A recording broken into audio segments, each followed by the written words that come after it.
Baik, teman-teman sekalian yang saya hormati, materi kali ini saya akan menjelaskan tentang transformasi inovasi bisnis keluarga dalam mendukung ekonomi kreatif. Oke, transformasi inovasi bisnis keluarga dalam mendukung ekonomi kreatif.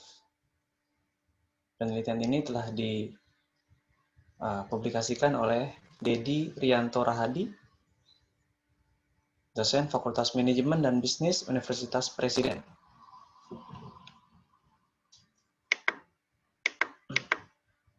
Dipublikasikan pada jurnal Ecomen Global, volume 2, nomor 1, Februari 2017. Baik. Teman-teman sekalian yang saya hormati, saya bacakan abstraknya.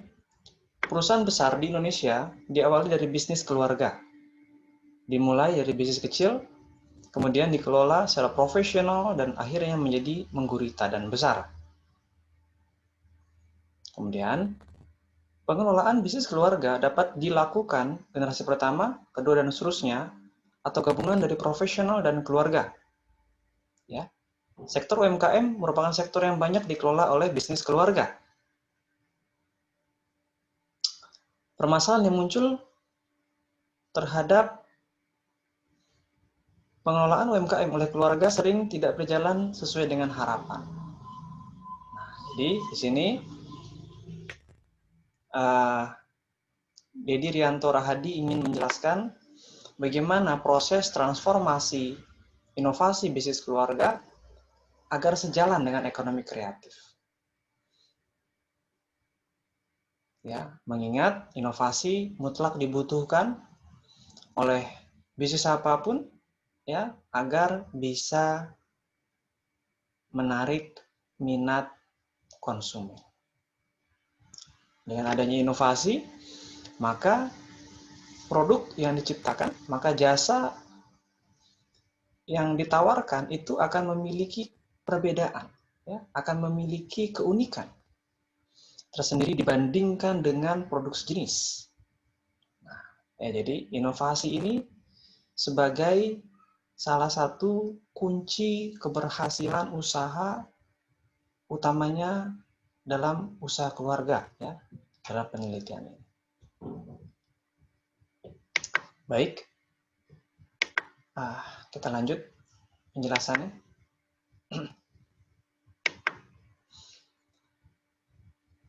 Keluarga, sini dikatakan, keluarga merupakan sistem yang komprehensif, terdiri dari orang tua dan anak-anak.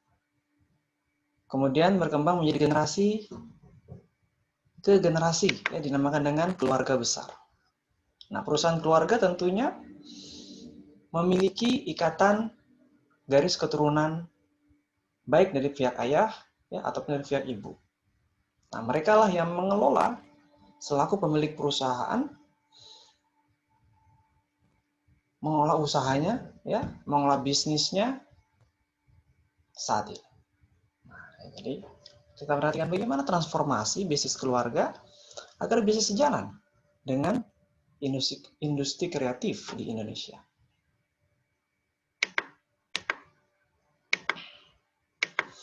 Oke, di sini dijelaskan ekonomi kreatif sangat bergantung kepada modal manusia atau human capital atau intellectual capital.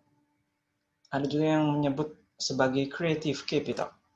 Ekonomi kreatif membutuhkan sumber daya manusia yang memiliki kreativitas, ya, mutlak. Ketika kita ingin berkompetisi, ya, ketika kita ingin memenangkan persaingan, maka ide-ide kreatif itu harus muncul, ya. Ide-ide kreatif untuk bisa mengemas produk menjadi lebih atraktif dan colorful menjadi faktor penting untuk dilakukan. Produk yang packagingnya polos saja, ya, warnaannya tidak menarik mata konsumen, tentu tampilan awal orang sudah tidak berniat untuk membeli. Dibandingkan dengan produk yang dibungkus, ya, dengan kemasan yang sangat menarik, yang dengan pewarnaan yang sangat menarik perhatian mata kita. Tentu secara sekilas kita akan memiliki niatan untuk membelinya. Nah, jadi tampilan awal itu sangat penting untuk menciptakan image yang positif di mata konsumen. Jadi di sini dikatakan ekonomi kreatif membutuhkan sumber daya manusia yang memiliki kreativitas, yang mampu menghasilkan berbagai ide kreasi untuk menerjemahkannya ke dalam bentuk barang dan jasa yang bernilai ekonomi tinggi. Ya, untuk menerjemahkannya, mengimplementasikannya sehingga tercipta produk yang inovatif, kreatif, yang mampu memenuhi kebutuhan masyarakat. Mampu memenuhi kebutuhan masyarakat. Ini menjadi garis bawah. Jangan sampai kita menciptakan produk yang umum, yang justru tidak dibutuhkan, tentu masyarakat tidak akan membelinya. Ya, kita harus mampu menciptakan dan berinovasi sehingga kita bisa tahu apa kebutuhan masyarakat, apa permasalahan mereka, dan kita ciptakanlah produknya. Kita buatlah jasa. Proses produksi bisa saja mengikuti kaidah ekonomi industri, namun proses ide awalnya adalah kreativitas dan inovasi. Ya. Proses awalnya adalah kreativitas dan inovasi. Menurut Simatupang pada tahun 2007, industri kreatif yang mengandalkan talenta, keterampilan, dan kreativitas yang merupakan elemen dasar setiap individu menjadi mutlak dibutuhkan. Ya. Talenta, keterampilan, dan kreativitas. Nah, ketiga poin ini yang akan mengangkat usaha kita, mengangkat organisasi kita untuk bisa maju dan berkembang. Tanpa adanya talenta, tanpa adanya keterampilan, dan tanpa adanya kreativitas, maka percayalah usaha yang kita jalankan, bisnis yang kita lakukan ini akan berjalan di tempat saja. Tentu hal ini tidaklah kita inginkan. Ya. Kita menginginkan tercipta aktivitas operasional di mana SDM yang telah kita rekrut itu memiliki jiwa-jiwa kreatif, memiliki ide-ide yang inovatif. Dan apabila kita menemukan karyawan yang seperti itu merupakan karyawan yang langka. Ya, sulit kita bisa meng-hire orang-orang dengan SDM yang kreatif. Karena ini membutuhkan pengetahuan, ini membutuhkan skill yang sejalan dengan bidang, ya, yang sejalan dengan posisi pekerjaan yang dia lakukan. Ini tidak mudah. Nah, sehingga jangan heran, SDM atau karyawan yang memiliki ide-ide brilian, ide-ide kreatif dan inovatif itu ingin dibayar mahal. Kenapa? Karena mereka tahu ide-idenya tersebut belum ada orang lain lakukan. Nah, ya, ide-idenya tersebut belum ada satupun orang lain yang pernah kerjakan. Nah, tentunya apabila itu ya berhasil diciptakan produk seperti itu, maka produknya menjadi laku di pasar. Ya, produknya berpotensi dibeli oleh orang, ya, dibeli oleh masyarakat luas. Selanjutnya, sini dikatakan kreativitas, keahlian, dan talenta berpotensi meningkatkan kesejahteraan. Oke. Bisnis keluarga. Menurut PricewaterhouseCoopers (PwC), bisnis keluarga di Indonesia mengalami pertumbuhan yang lebih tinggi dibandingkan rata-rata global pada tahun 2013. Dengan semakin ketatnya persaingan, perusahaan keluarga di Indonesia harus beradaptasi lebih cepat dengan mengembangkan inovasi dan mengedepankan profesionalisme dalam menjalankan operasional bisnis. Nah, jadi, ya harus profesional. Jika memang dari pihak karyawan yang memiliki keturunan keluarga dari pemilik perusahaan itu melakukan kesalahan, ya harus dukung. Ya harus profesional, tidak boleh tidak. Nah, ya, jadi sama. Aturan itu harus sama. Jangan sampai mentang-mentang yang melakukan kesalahan karena perusahaan keluarga berasal dari keturunan pemilik, lalu tidak dihukum. Nah, ini yang akan menyebabkan kehancuran. Harus sama, ya, sehingga ya masing-masing orang ditempatkan pada posisi yang sesuai dengan bidangnya. Jangan sampai merekrut tapi tanpa melihat kemampuan dan pengetahuan yang dimiliki, hanya berdasarkan garis keturunan saja.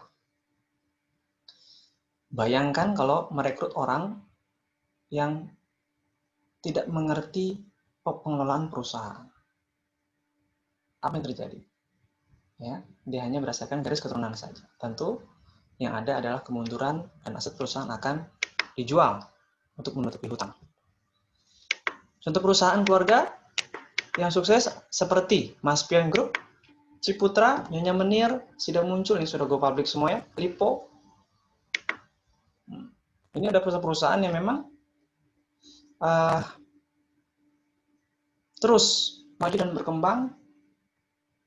Kenapa? Karena mereka merekrut SDM yang sesuai dengan bidangnya. Nah, mereka merekrut SDM yang memiliki skill dan pengalaman terbaik sebelumnya untuk kemudian diimplementasikan pada perusahaan keluarga ini. Nah, jadi di sanalah kita bisa belajar bagaimana kita bisnis keluarga mempersiapkan suksesi penggantinya. Bisnis keluarga menciptakan suksesi penggantinya. Jangan sampai pengganti generasi pertama itu lebih buruk daripada generasi sebelumnya. Ya, jangan sampai generasi kedua lebih buruk daripada generasi pertama.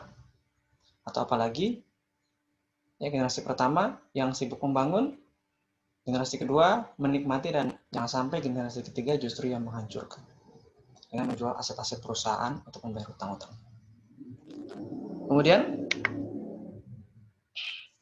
PricewaterhouseCoopers (PwC) mendefinisikan bisnis keluarga sebagai perusahaan yang mayoritas hak suaranya berada di tangan pendiri atau orang yang mengakuisisi perusahaan. Misalnya pasangan, orang tua, anak, atau ahli waris. Setidaknya ada satu perwakilan keluarga yang terlibat dalam manajemen atau administrasi perusahaan. Oke. Batas lain tentang perusahaan keluarga dikemukakan oleh John Elward dan Craig E. Arnoff pada tahun 2003. Perusahaan keluarga adalah perusahaan yang terdiri dari 2 atau lebih anggota keluarga yang mengawasi keuangan perusahaan. Jadi yang mengawasi aktivitas financial activity, ya, financial transaction for that company, for a family company, supervisor by ya, anggota keluarga, family member. Jadi ini yang menjadi ciri khas perusahaan keluarga.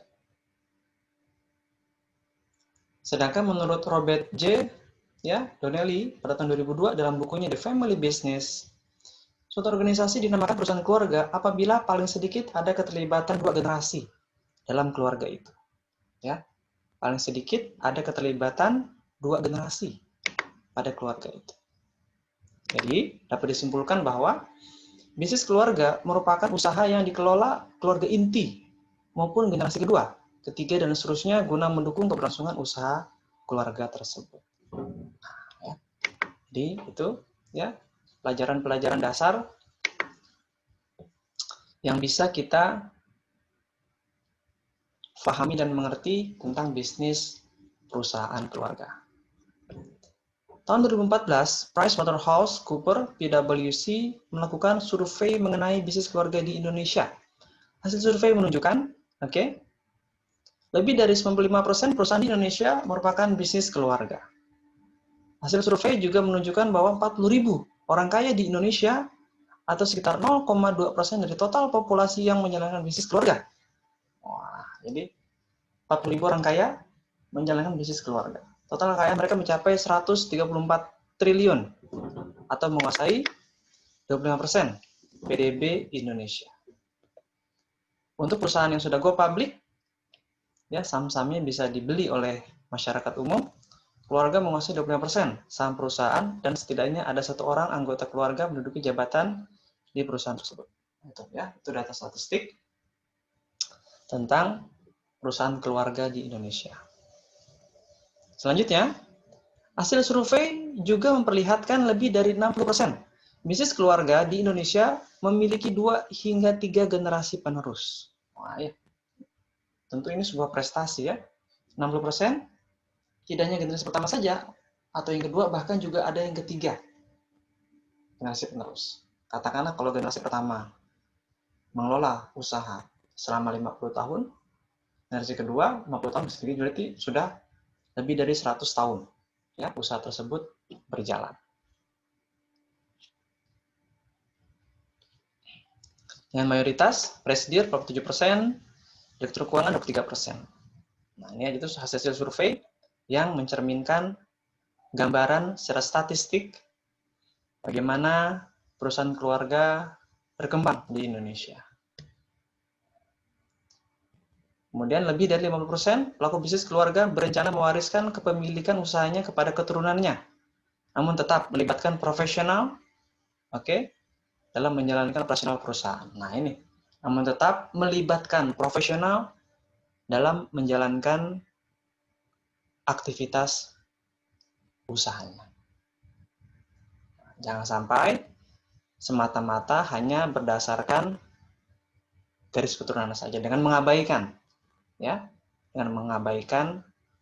prinsip-prinsip profesionalitas di mana masing-masing divisi, 4 divisi ya, divisi keuangan, divisi operasional, sumber daya manusia, dan divisi pemasaran itu haruslah ditempati oleh orang-orang yang memiliki pengetahuan dan pengalaman di bidangnya masing-masing. Tidak hanya sekedar garis keturunan saja. Nah, pemimpinnya baru dari kalangan keluarga. Jadi, hanya dengan cara itulah perusahaan keluarga bisa maju dan berkembang. Kalau semuanya keluarga, ya jadi susah ya, sulit untuk bisa berkembang. Jadi, saya kira demikian penjelasan singkat dari materi kali ini ya. Semoga bermanfaat. Terima kasih.